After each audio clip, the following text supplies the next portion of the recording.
بسم اللہ الرحمن الرحیم۔ پہلے عشرے کی دعا یکم رمضان سے 10ویں روزے تک صبح و شام 100 مرتبہ یہ دعا پڑھیں۔ ماہ رمضان میں صدقہ کریں، مصیبت اور تکلیف ہی جڑ سے ختم ہو جائے گی، گھر میں خوشحالی اور دولت کا ڈھیر لگ جائے گا۔ رمضان 2023 کا سب سے مقبول وظیفہ۔ نیا گھر چاہیے، نئی گاڑی چاہیے، یا کوئی کسی بیماری میں مبتلا ہے، شفا چاہیے، رمضان المبارک کا چاند دیکھنے کے بعد یہ عمل ضرور کر لینا۔ محترم ناظرین، یہ صبر کا مہینہ ہماری زندگیوں میں آ رہا ہے اور صبر کا بدلہ جنت ہے۔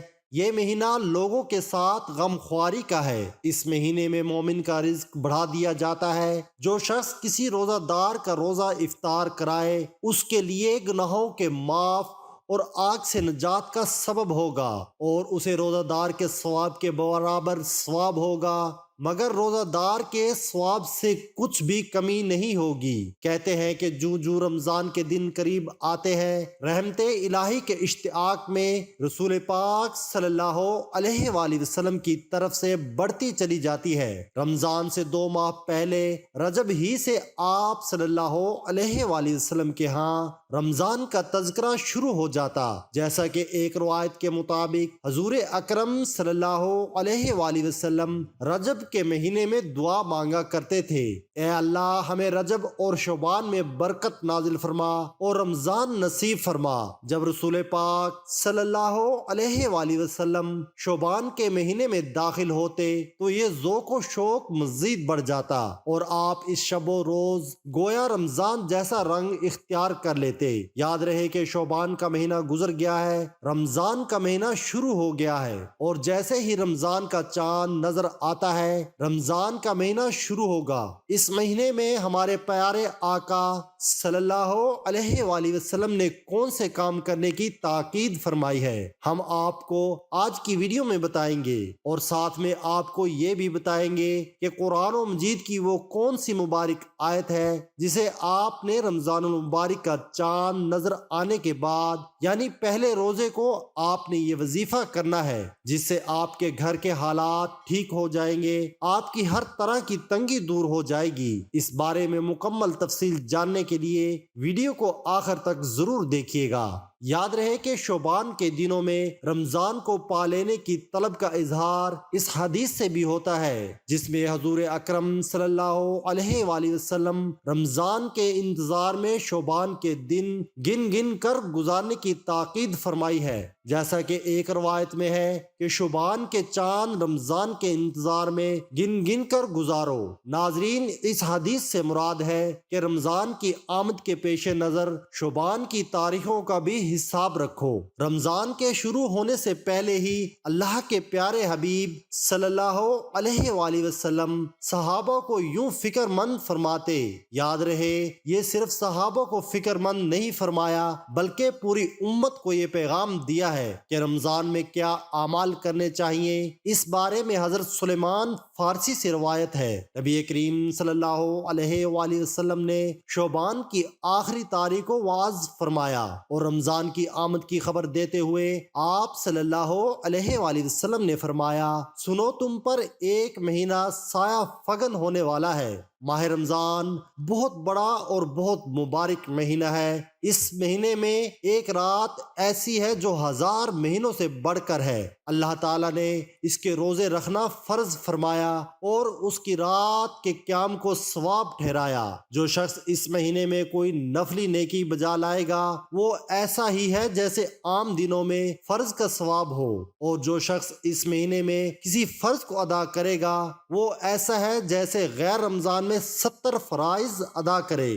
یہ صبر کا مہینہ ہے اور صبر کا بدلہ جنت ہے۔ یہ مہینہ لوگوں کے ساتھ غم خواری کرنے کا ہے۔ اس مہینے میں مومن کا رزق بڑھا دیا جاتا ہے۔ جو شخص کسی روزے دار کا روزہ افطار کروائے، اس کے لیے گناہوں کے معاف ہونے اور آخرت میں نجات کا سبب ہوگا۔ اسے روزے دار کے ثواب کے برابر ثواب ہوگا، مگر روزے دار کے ثواب میں کچھ بھی کمی نہیں ہوگی۔ صحابہ کرام نے عرض کیا: